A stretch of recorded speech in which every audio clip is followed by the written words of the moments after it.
Ndewo na ụmụnne ekene m unu daalụnụ. Ana m ewetele unu ọlụ na mba ofesi na mba ebe ọ bụ mba Finland. Iluo na mba Finland ọlụ juru ebe ahụ. Enyopụrụ m ya wee sị ka m wetakwali ya unu. Bikonu unu bido tinyebe ọlụ unu n'anya unu ga-afụ ihe na-agafe. Iluo na browser gị ịtaipụọ workinfinland.com workinfinland.com ya bụ mgbe bifo ihe onyonyo a gwụcha unu ga-afụkwa link ya. Asị m tupu ihe onyonyo a gwụcha unu ga-afụ link ya fụkwa ihe m ma egosi unu.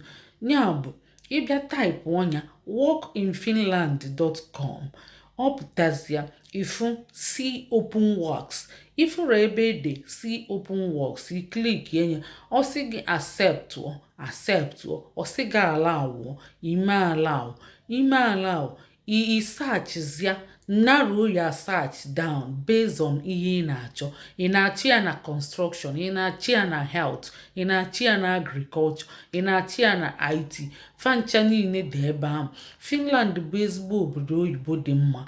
Ya bụ ọ na-ewetekwa ọkụ. O so na Schengen, o so na ezigbote Europe. Ịma onwe ọtụtụ obodo oyibo nọ na Europe abụrụ ezigbote Europe. Agụụ na-agụfa mana Finland ọ bụrụ maka fa nwere ọlụ gbaa ya kata ndị fa dịkwa friendly and ọ nara afịa arụ enweta akwụkwọ ebe ahụ. Ya bụ fa bụ ndị happiest country in the world. Fa na-anabata visitors. So fa nara asụ oyibo mana English bụ their second language. So fa na-anabatakwa ndị na-asụ oyibo. Ịpụta na webụsaịtị m egosi gị ọ sị nọ work for English speaking people. Work for English speaking people. So ndị be anyị ma asụ oyibo unu ga-alụ nwunye. Ya bụ ọlụ juru eju na healthcare, ọlụ juru eju na construction, ọlụ juru eju na IT. Ọ bụ gị nwa ịnọlụ browse anya. Ndị be anyị mma na-ewetele unu ọlụ dị iche iche na mba ofesi na-ewetakwala unu ọtụtụ ihe. Inenecha enye ọ bụ na ọ dị gị mma na ọ dị gị interesting ide interesting. Ọ bụ na ị dị interested ide interested. Ọ bụ na nneche enye ọ dị gị mma idekwe nice maọbụ ide good maọbụ ide beautiful. Ka m wee na-enwe ike na-ewetakwala unu ọlụ a mgbe niile ka ndị niile ọ na-adabalụ ọ dabakwala unu bịa na-asị ọ dabagokwala anyị. Unu bịa na-ekwupụta ọlụ ọma unu na-ekwupụta ọ gasikwelu m ka unu nye ndị ọzọ obi ike. Nyenụ ndị ọzọ obi ike ndị na-ekolopụ obi, ndị na-eche na ọma nkwezife omume n'elu ụwa na okwere omume na ịmago na ọ dị ka ihe ama nkwezife omume. Unu bịakwa gosipụta fa na ọ ga-ekwekwa omume. Biko na ụmụnne ana m ayọ unu onye ọ gaziri. Ya bụ ka esi eme ihe n'obodo oyibo bụ ma ọ bụ na mba ofesi.